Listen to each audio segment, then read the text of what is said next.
We know what Congress and the next Secretary of Health think about Obamacare. I ask unanimous consent to revise my remarks in support of the reform. Well, tonight we'll explain how they can dismantle Obamacare, how they may also change Medicare and Medicaid, and how it may all affect you. We'll also go one-on-one with current Secretary of Health Sylvia Burwell. We'll drill into the drama over Trump's courtship with Mitt Romney and explain the coming changes to our kids. Health insurance reform for beginners.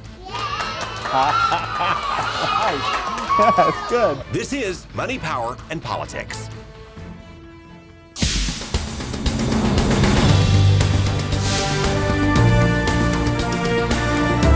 Okay, Merissa, well, only Nixon could go to China, right? And only Mitt Romney could grovel to Trump. That brings us to Romney from before the election versus Romney after Trump won in tonight's edition of Whiplash. Think of Donald Trump's personal qualities: the bullying, the greed, the showing off, the misogyny, the absurd third-grade theatrics. And I have to tell you, I've been impressed by what I've seen in the transition effort. If Donald Trump's plans were ever implemented, the country would sink into prolonged recession. And he continues with a message of inclusion and bringing people together. And his vision is something which obviously connected with the American people in a very powerful way. But you say, wait. Isn't he a huge business success? Doesn't he know what he's talking about? No, he isn't. And no, he doesn't. A business genius, he is not. All of those things combined give me increasing hope that President-elect Trump is the very man who can lead us to that better future. Thank you. Are you guys on the same page with Russia? Do you still think he's dangerous? Secretary of State? Do you still think he's a phony, Governor Romney? Governor, who paid for dinner? That's awkward, and we still don't know who paid for dinner. No, it's also awkward because we don't. We do know that some of Trump's supporters don't like Romney getting all of his attention right now because they remember all of the ways that he lost. There are a lot of reasons not to elect me. He had overconfident managers and pollsters, inferior ground game, almost no biographical ads, hidden camera video criticizing nearly half of America. What else? This is an Etch-a-Sketch. An Etch-a-Sketch. Oh yeah, wavering message, vague tax plan, flawed tactics, gender gap, racial gap, age gap, disastrous trip overseas. What else? It seems right here. The trees are the right height. Oh yeah, wrong sized trees, and a campaign that at times came across as too liberal for conservatives, too conservative for liberals, too squishy for moderates, anything else. People were wondering, you don't.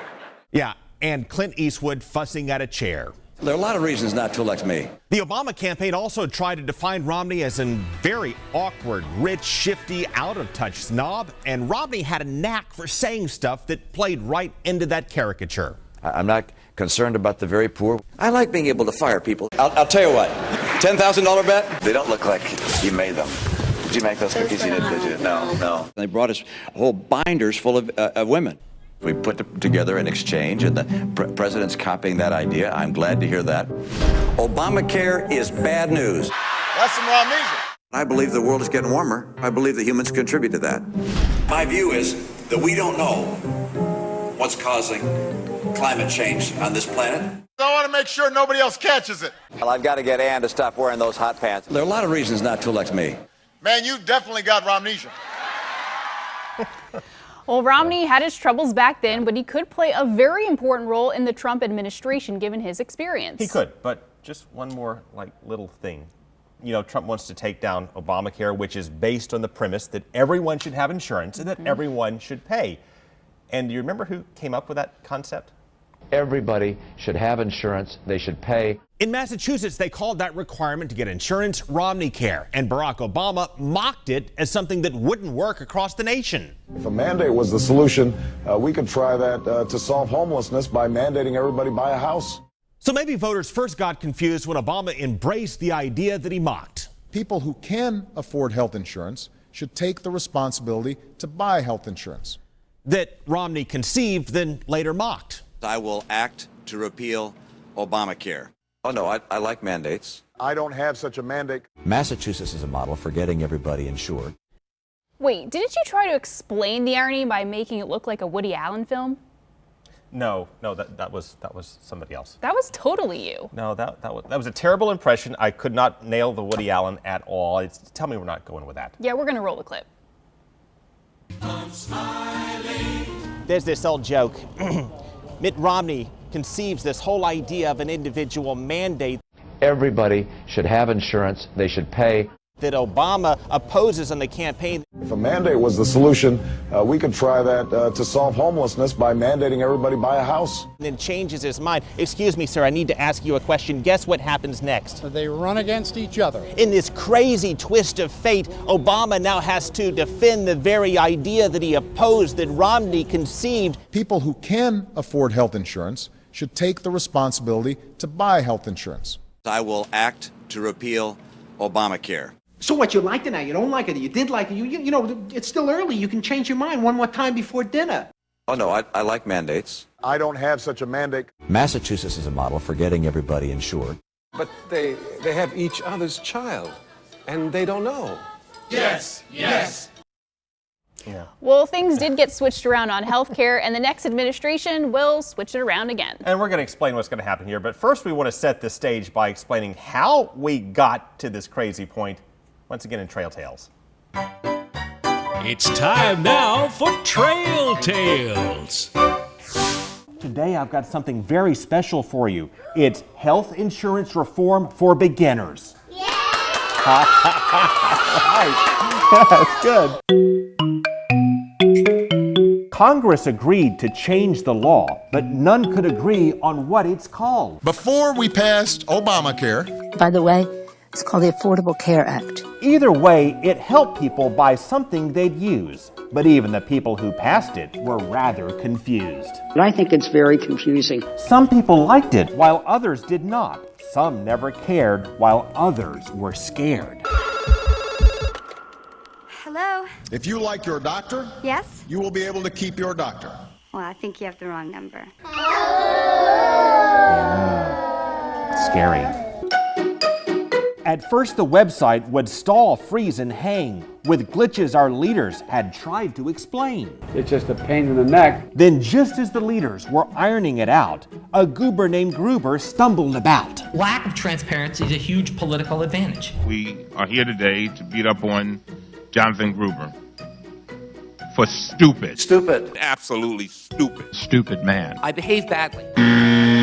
Congress tried to shift to Plan B, but they could not agree on what it would be, while the president figured out how to pitch it for free. A lot of young people, they think they're invincible. Did you say invisible? I know, it's funny. Not really invisible, I know. The courts weighed in. It's now the law of the land, though even for Congress, it's hard to understand. And I think the best way that I could explain back the CBO routinely and so this estimate on the impact of the ACAs, what percentage of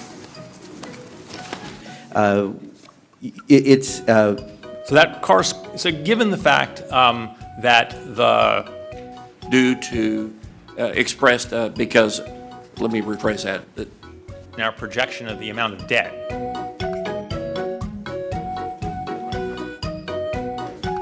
I'm having a hard time understanding how that could possibly make sense. The end. Thank you.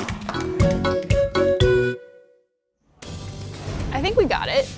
Well, coming up, we'll show you how your health care may change next year. Yeah, we're going to go one-on-one with the current Secretary of Health, Sylvia Burwell, and we'll show you how her likely successor, Tom Price, will shake things up.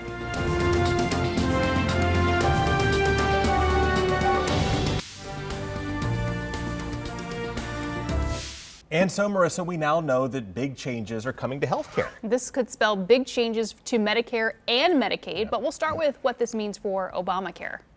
For the past 6 years, Republicans have objected to President Obama's health care law over and over again. Mr. Speaker, I ask unanimous consent to revise my remarks in support of reform. In the modern healthcare workforce, I ask unanimous consent to revise and extend my remarks. The gentleman will state his objection here. Object. That's Tom Price, the man President-elect Trump picked to run the U.S. Department of Health and attack Obamacare from within. While many Democrats want to move toward a single-payer system or something similar to Medicare for all of us, Price and Republican leaders will move in the opposite direction. As health secretary, he has the power to undermine Obamacare by not promoting health care enrollment. Price already has a replacement in mind.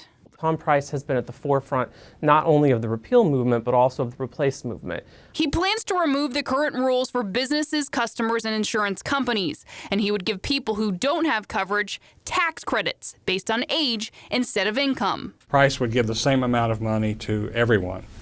And then instead of a lot of mandates, the health insurance industry would be free to compete to provide the most attractive package of benefits they could. While Price cannot do this alone, he's on the same page with House Speaker Paul Ryan in Congress. They'll work together and likely try to change much more than Obamacare. Price also plans to scale back federal money from Medicaid. That's state-run health care for the poor. And he also wants to privatize Medicare, or federal health care for seniors. He wants to give seniors subsidies to buy private insurance. His goal is to cut federal spending with soaring costs and a $19 trillion debt. Democrats say his plan would burn seniors with rising costs and cut benefits for people who need help the most. We're going to hear a lot of that argument back and forth heading into next year. And Democrats are going to try to stop these plans, of course, but they may or may not have the votes in the Senate to stall things out. And the Vice President-elect confirmed that health care reform is a top priority. The President-elect's made it very clear.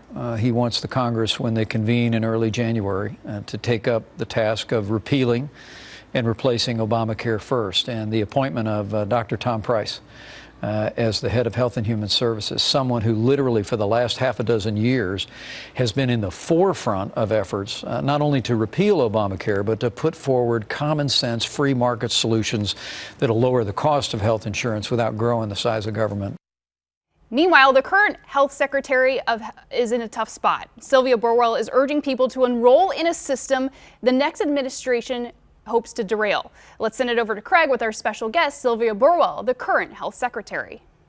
Okay, so consumers are losing more of their choices on the exchange. And on top of that, you have premiums going up on average 25% for mid-level plans. Is it safe to say this is something you did not expect when you took over a couple of years ago? You know, Craig, this market is a market that is only in its third year, and so it is settling out. And as we build further and further stabilization, I think things like this will happen. And it is, we believe, a transition period. But at this point, you need more younger, healthy people to sign up, do you not? How do you get there? What do you do this open enrollment period to make sure that you get more of them to sign in? We've improved and continue to improve and are rolling out better ability to use and sign up on mobile, which we know is something many of these young people do. We're also using and working with organizations like Twitch, which is a gaming site that has 10 million unique users every day, working with them so we reach people. And we're also working with organizations and have partnered with organizations like Lyft, Uber, Glam Squad, TaskRabbit, because we know that many of this group of people, that 18 to 34, are professionals that work with those organizations, and they're going to make sure they're sharing the information with them. If Congress and the President would go along with it, would you support or embrace repealing and replacing the Affordable Care Act with a single payer or a Medicare for all system? You know, right now we have the Affordable Care Act, and it is the way healthcare is in the United States right now. I think for most Americans out there, they probably don't realize that the fact that they can no longer be blocked out of health coverage because of pre-existing conditions is because of the Affordable Care Act. Or the fact that for many people, they have their child on their policy until they turn 26. That's the Affordable Care Act. You can get preventative services at no additional cost in terms of checkups, flu vaccines. That's the Affordable Care Act. Secretary Burwell, thank you for your time. Thanks so much for having me.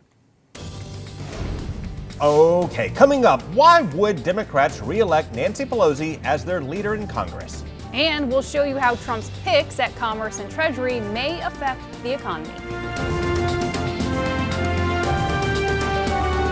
Well, President-elect Trump ran on keeping jobs in this country, and so he announced 1,000 workers at Carrier Air Conditioning in Indianapolis will keep their jobs. Yeah, earlier this year, the company announced it would move those jobs to Mexico. Yeah, and time now for a new segment that we may start playing every night for the next 4 years at least. We'll call it Trump's Tweets of the Day. Well, today he addressed concerns that he may have a conflict of interest with his business interests. He said, "I'll be holding a major news conference in New York City with my children on December 15th to discuss the fact that I will be leaving my great business in total to fully focus on running the country in order to make America great again." And Mr. Trump also tweeted the paperwork is underway to remove him completely from those businesses. He says the presidency is a far more important task, and so his children will take over his business interests. We still don't know what role, if any, his children, specifically son-in-law, will play in the administration. He's also under a good deal of pressure to put his assets in a blind trust, as others have done. Meanwhile, Nancy Pelosi will remain the Democrats' House Minority Leader once again. She's been the leader of the Democratic caucus for the last 14 years, and today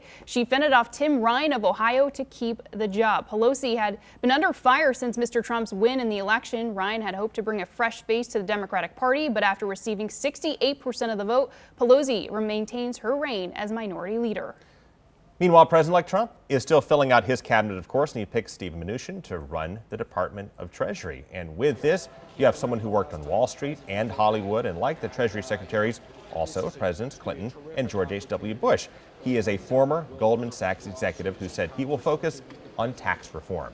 And Sarah Palin could lead the Department of Veterans Affairs. She has strongly criticized the VA in the past. She was an early supporter of Donald Trump, and she has a very good relationship with Steve Bannon, who, of course, is Trump's top advisor. Her competition seems to be Scott Brown, who we know of, and Jeff Miller, the congressman from Florida and chair of the House Veterans Affairs Committee. That's where we find ourselves. And coming up, we'll show you how the Obamas just transformed the White House and close with our nightly predictions.